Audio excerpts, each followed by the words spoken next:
Hello friends, मैं विकास कुमार आप सभी का स्वागत करता हूं my YouTube channel Mathura coaching centre में। जैसा कि दोस्तों आपको पता है, हम दोस्तों एसएससी जीडी कांस्टेबल एग्जाम 2025 के लिए दोस्तों नवीन सीरीज आपके लिए हम चला रहे हैं। आज ही दोस्तों नवीन सीरीज का मॉक टेस्ट 2 है। इससे पहले भाई मैंने मॉक टेस्ट 1 करा दिया है। अगर वो नहीं दिखा है तो भाई उसे जाकर भाई ज़रूर देखें, ठीक है। तो चलिए आज की क्लास स्टार्ट करते हैं बिना देरी के। तो देखिए भाई, जो हमारा पहला क्वेश्चन है वो स्क्रीन पर आ चुका है। देखिए क्वेश्चन नंबर 1 हमारा क्या कहना चाहता है, ठीक है। तो देखिए, निम्नलिखित में से कौन वह पहली भारतीय गायक गायिका है जिन्होंने लंदन के रॉयल अल्बर्ट हॉल में प्रस्तुति दी है।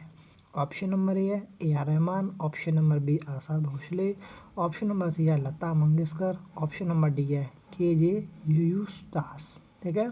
तो वो कौन थी? वो थी भाई आपकी ऑप्शन नंबर सी, यानी कि लता मंगेशकर, ठीक है। तो चलिए नेक्स्ट क्वेश्चन देख लेते हैं, क्वेश्चन नंबर 2। देखिए भाई क्वेश्चन नंबर 2 हमारा क्या कहने वाला है। देखिए, रेगिस्तान की साक्षरता दर में शामिल नहीं है जहां जनगणना नहीं की जा सकी थी। तो बताइए, option number A 1981, option number B है 1971, ऑप्शन नंबर सी है 1961, ऑप्शन नंबर डी है 1951। तो भाई वो कौन सी थी? वो था आपका भाई ऑप्शन नंबर ए 1981, ठीक है। तो भाई चलिए नेक्स्ट क्वेश्चन ले लेते हैं, क्वेश्चन नंबर 3। क्वेश्चन नंबर 3 देखिए क्या कहने वाला है, काफ़ी इंपॉर्टेंट क्वेश्चन है। देखिए, चलिए क्वेश्चन नंबर 3 पढ़ लेते हैं। गोपिका वर्मा को पाकिस्तान में उनके योगदान के लिए संगीत नाटक अकादमी पुरस्कार 2018 से सम्मानित किया गया, ठीक है। तो भाई क्या हो जाएगा इस क्वेश्चन का answer? Option number A Mohiniyattam, option number B Kathak, option number C है Kuchipudi, option number D Odissi. तो भाई क्या था? ये हो जाएगा भाई आपका ऑप्शन नंबर ए मोहिनीअट्टम, ठीक है। यहाँ पर थोड़ा टाइपिंग एरर है, यहाँ पर लिख लेना। चलिए लिख देता हूँ मैं, मोहिनी अट्टम, ठीक है। तो भाई यहाँ पे आपको ये ध्यान रखना है कि जो गोपिका वर्मा है ये दोस्तों किस शास्त्रीय नृत्य से संबंधित हैं? ये है भाई आपका मोहिनी अट्टम से, ठीक है। इन्हें 2018 में संगीत नाटक अकादमी पुरस्कार 2018 से सम्मानित किया गया था। काफ़ी इंपॉर्टेंट क्वेश्चन है, ठीक है। ये तो भाई आपको पता होगा। ये कथक कहाँ का शास्त्रीय नृत्य है? ये भाई आपका यूपी का, यानी कि उत्तर भारत का। कुचिपुड़ी भाई कहाँ का है? ये आपको पता होना चाहिए। ये भाई आपका आंध्र प्रदेश का है, ठीक है। ओडिसी तो भाई कहाँ का है? ये तो भाई सभी को पता होगा। ये भाई आपका उड़ीसा का है या उड़ीसा का है, ठीक है। तो चलिए नेक्स्ट क्वेश्चन लिख लेते हैं। नेक्स्ट क्वेश्चन दोस्तों हमारा क्या कहने वाला है, क्वेश्चन नंबर 4। मेजर ध्यानचंद रेगिस्तान के खेल में एक जाना माना नाम है, ठीक है। यानी मेजर ध्यानचंद दोस्तों किस खेल से संबंधित हैं? Option number A tennis, option number B hockey, option number C है फुटबॉल, या ऑप्शन नंबर डी है क्रिकेट। तो भाई ये तो सभी को पता होगा, ये भाई आपका ऑप्शन नंबर बी हॉकी, ठीक है। तो चलिए नेक्स्ट क्वेश्चन ले लेते हैं। नेक्स्ट क्वेश्चन दोस्तों हमारा क्या कहने वाला है, क्वेश्चन नंबर 5, ठीक है।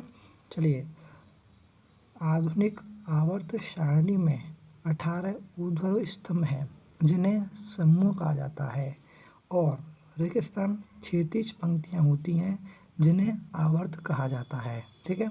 तो भाई कितनी क्षैतिज पंक्तियाँ होती हैं? वो होती हैं आपकी ऑप्शन नंबर ए 7, ठीक है। तो भाई चलिए नेक्स्ट क्वेश्चन देख लेते हैं। नेक्स्ट क्वेश्चन देखिए हमारा क्या कहने वाला है, क्वेश्चन नंबर 6।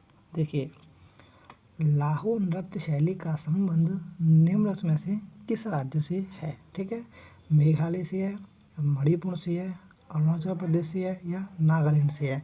तो भाई कहाँ से है? ये है भाई आपका ऑप्शन नंबर ए मेघालय, ठीक है। जो लाहो नृत्य शैली है वो कहाँ से है भाई? ये है भाई आपका मेघालय से, ठीक है।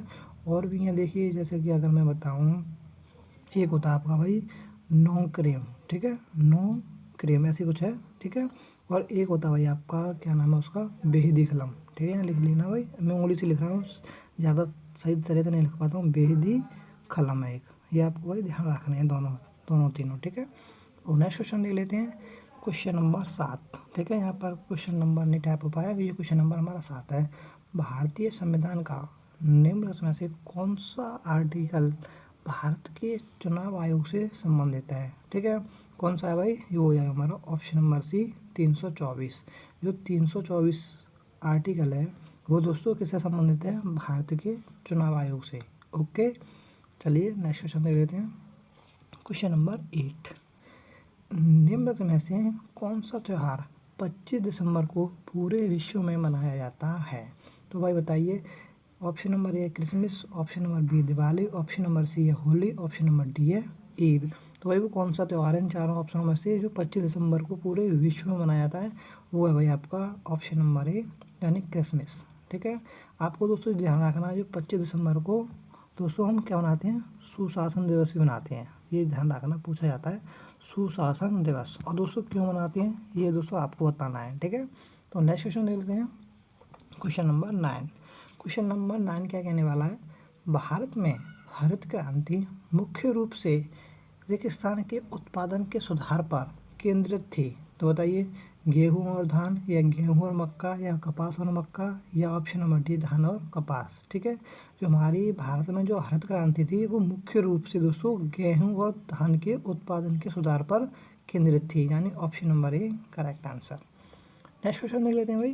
क्वेश्चन नंबर 10, भारतीय खिलाड़ी ज्वाला गुट्टा द्वारा निम्नलिखित में से कौन सा खेल खेला जाता है? बताइए भाई, कौन सा खेला खेला जाता है खिलाड़ी ज्वाला गुट्टा के द्वारा? ठीक है, बैडमिंटन खेला जाता है, क्रिकेट खेला जाता है, टेबल टेनिस खेला जाता है, या हॉकी खेला जाता है? ठीक है भाई, बताइए कौन सा खेला जाता है? ये खेला जाता है आपका ऑप्शन नंबर ए बैडमिंटन। ध्यान रखना भाई, एसएससी का भाई फेमस क्वेश्चन है, काफ़ी बार पूछा गया क्वेश्चन है। ठीक है, तो नेक्स्ट क्वेश्चन देख लेते हैं। क्वेश्चन नंबर 11, ठीक है, अर्थव्यवस्था में भ्रष्टाचार, कालाधन, आतंकवाद और नकली मुद्रा के प्रसार की समस्या से निपटान के लिए नोटबंदी भारत सरकार द्वारा रेगिस्तान में चलाई गई एक नई पहल थी। ठीक है, तो ऑप्शन नंबर ए है नवंबर 2016, ऑप्शन नंबर बी है अक्टूबर 2016, ऑप्शन नंबर सी है 2017, ऑप्शन नंबर डी है अक्टूबर 2017। तो भाई कब चलाया गया था? ये था भाई आपका जो नोटबंदी हुई थी, ये हुई थी भाई ऑप्शन नंबर ए नवंबर 2016 में। ठीक है, तो नेक्स्ट क्वेश्चन देख लेते हैं। क्वेश्चन नंबर 12, क्वेश्चन नंबर 12 देखिए क्या कहना चाहता है।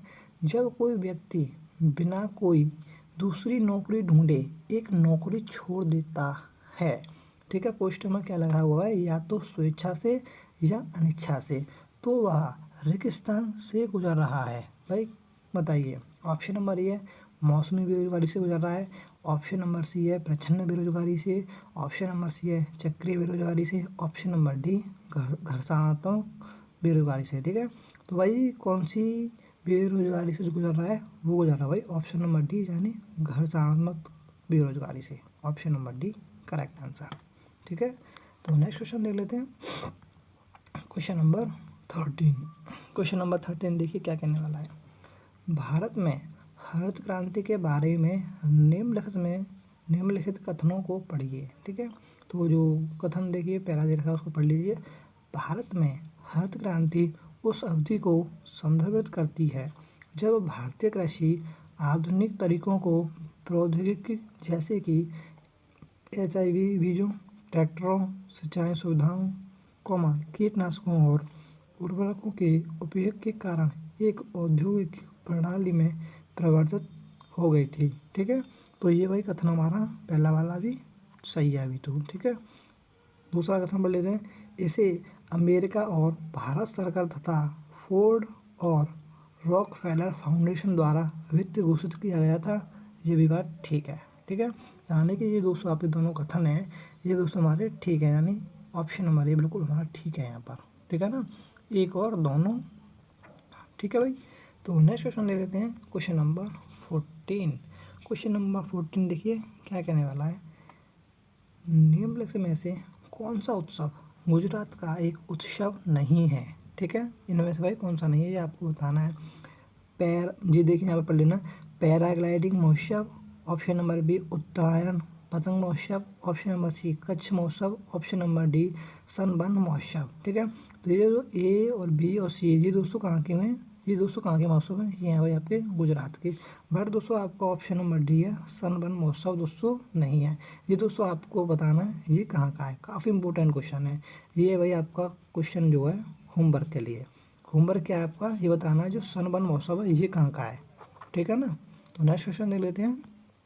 क्वेश्चन नंबर 15, प्रसिद्ध कृति अर्थशास्त्र का श्रेय निम्नलिखित में से किस प्राचीन विद्वान और रणनीतिकार को जाता है। ठीक है, तो आपसे ये पूछना चाह रहा है जो अर्थशास्त्र है ये दोस्तों किसके द्वारा रचित है, वाल्मीकि, चाणक्य या पाणिनि या कालिदास। बताइए, ये तो भाई सभी को पता होगा, ऑप्शन नंबर बी चाणक्य द्वारा। ठीक है, क्वेश्चन नंबर 16 देख लेते हैं क्या कहने वाला है। देखिए, निम्नलिखित में से किसका संबंध संगीत वाद्य यंत्र सारंगी से नहीं है। बताइए भाई किसका नहीं है। Option number A Ramesh Mishra, option number B Shakoor Khan, option number C Ustad Bind Khan, option number D है हमारा निखिल बनर्जी। तो भाई ये तो इजी क्वेश्चन हो गया हमारा। इस क्वेश्चन का जो आंसर होगा option number D Nikhil Banerjee. ठीक है, तो निखिल बनर्जी पता है होगा भाई आपको किससे समझते हैं, ये हैं भाई आपके सितार से। ठीक है, और भी देखिए सितार से बहुत सारे हैं, जैसे कि अगर मैं लिखना चाहूँ यहाँ आपको, जैसे विलायत खान। ठीक है, तो देख लेना विलायत खान भी इसी से संबंधित है। ठीक है, तो चलिए नेक्स्ट क्वेश्चन देख लेते हैं। नेक्स्ट क्वेश्चन दोस्तों हमारा क्या कहना चाह रहा है, देखिए और भी लिख लीजिए, यहाँ से रविशंकर भी लिख लेना। ठीक है, रविशंकर। ठीक है, तो नेक्स्ट क्वेश्चन देख लेते हैं। क्वेश्चन नंबर 17 देखिए क्या कहने वाला है। नवंबर 2024 में किसने अपने उपन्यास ऑर्बिटल के लिए 2024 का पुरस्कार जीता है। ठीक है, तो वही किसने जीता है। ऑप्शन नंबर ए है नरगिस मोहम्मदी ने, ऑप्शन नंबर बी है सामदा हार्वे ने, ऑप्शन नंबर सी है जेनी एरपनबेक, ऑप्शन नंबर डी है अरुंधति रॉय। ठीक है, तो भाई किसने जीता है, option number B correct answer. जो सामदा हार्वी हैं इन्होंने दोस्तों अपने उपन्यास ऑर्बिटल के लिए दोस्तों 2024 में बुकर पुरस्कार से सम्मानित हुई हैं। ठीक है ना, तो नेक्स्ट क्वेश्चन देख लेते हैं। क्वेश्चन नंबर 18 देखिए क्या कहने वाला है। देखिए, नवंबर 2024 में federation of Indian chambers of commerce and industry के नए अध्यक्ष कौन हैं। ठीक है, तो आपसे पूछना चाह रहा है यानी कि FCCI। ठीक है, यानी आपसे पूछना चाह रहा है भाई जी फिक्की के, तो यहाँ FI रख देना भाई। ठीक है, यहाँ टाइपिंग मिस्टेक है फिक्की। तो आपको दोस्तों फिक्की की देखिए फुल फॉर्म याद होनी चाहिए, आपसे फिक्की की फुल फॉर्म भी पूछ सकता है, federation of Indian chambers of commerce and industry. ठीक है, तो देवी भाई बताइए इसके अध्यक्ष कौन बने हैं। इसके अध्यक्ष बने भाई option number D Harshvardhan Agarwal. ठीक है ना, तो नेक्स्ट क्वेश्चन देख लेते हैं।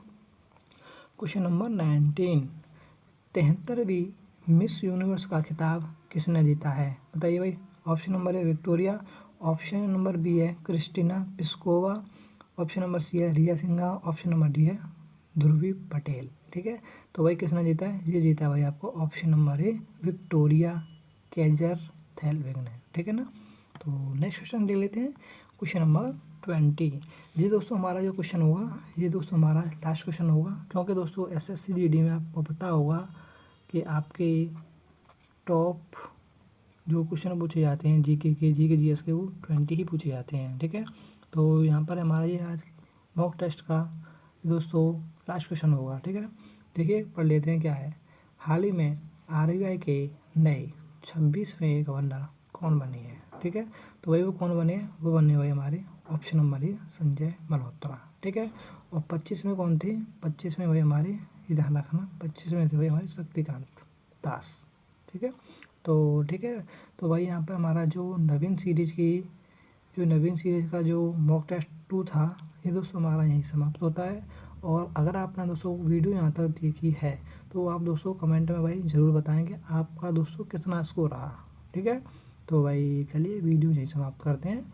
अगर वीडियो अच्छी लगी हो तो लाइक करना, चैनल को सब्सक्राइब करना। ओके भाई, थैंक यू।